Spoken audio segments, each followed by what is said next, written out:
bringing about innovation. And I just thought that instead of the way that we work in silos, in ministries, and so on, there has to be greater collaboration between ministries. There has to be more innovative methods. If, for instance, you have an operational project somewhere, why can't the Federal Ministry of Education, the Ministry of Science and Tech, Women Affairs, have some kind of pooling of resources with which they can now leverage donor funding? And this is very possible, so that you don't have all the ministries working in silos. But coming back to also the issue of the budget, there is a need to have very innovative budgeting mechanisms for the programs, because sometimes the budget starts, a program has been initiated, and then there is a gap in funding. Now, what I'm saying, the $6.4 million project that Nigeria has started with the literacy project, the mechanism that was used for it is a funds in trust mechanism, whereby the entire amount was budgeted and taken out by government. So this has stayed stable. You do not have any interference in this project implementation, except certain issues come up. So you know that in the 4 or 5 year period, you have a stable budget, and you are going to be able to deliver, all things being equal, on the impact. So that's why I said there is a need for us to look at how we budget, how we collaborate between ministries, and then higher education needs to look more towards innovation so that they can actually leverage resources from the private sector. Thank you. Alex, earlier you referred to your involvement in local government and the work that you are doing, the solution being tabled here, because local government is responsible for primary education. And that is where it all starts, is the empowerment of local government. Is that a reality in your life? It can happen, but it's going to take a lot of time. What I think is that we need to solve the problem first, and now think of constitutional amendment and all that. Now we know how long it takes to pass a bill in the National Assembly. There are a couple of bills that have been with the National Assembly for 5, 6 years and all that, and we don't have any traction on them. So if we are waiting to change the law before we solve the problem that is very, very crucial at this point, we may wait for a very long time. So I don't think that's the way to go. I think we need to solve the problem by taking primary education out of the hands of local governments. The way they are organized today, they really cannot do it, and we know it. Now, talking about... Whose hands are you going to put it into, sir? Sorry? Whose hands are you going to take that primary education and put it into? So take it away from local government to who? To state governments. To state governments. Yes.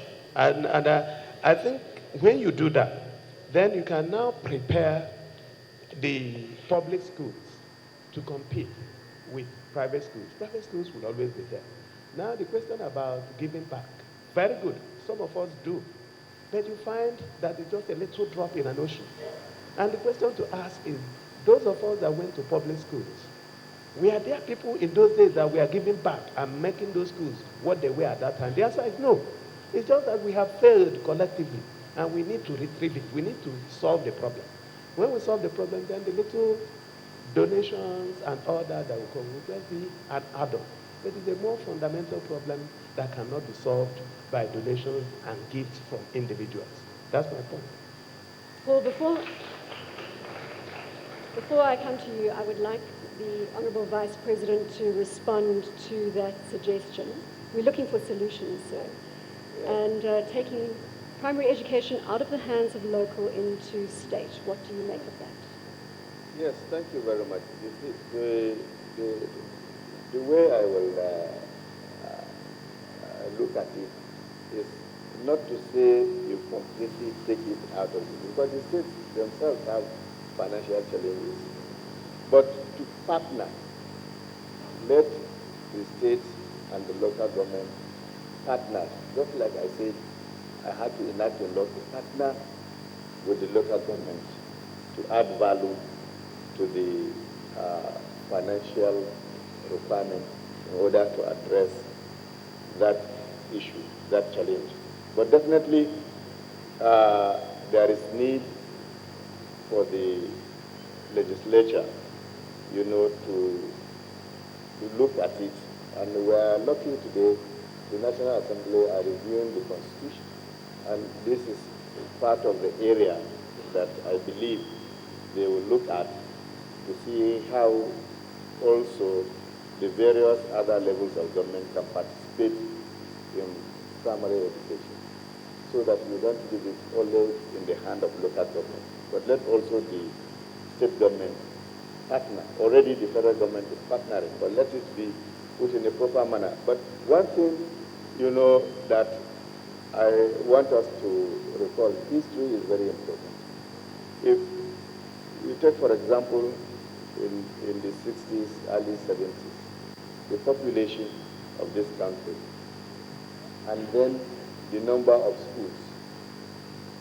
There are very few secondary schools in the northern part of Nigeria, and primary schools. In Kaduna alone, we have over 3,500 public primary schools. This is more than double or triple of what is obtained in the whole of the northern region.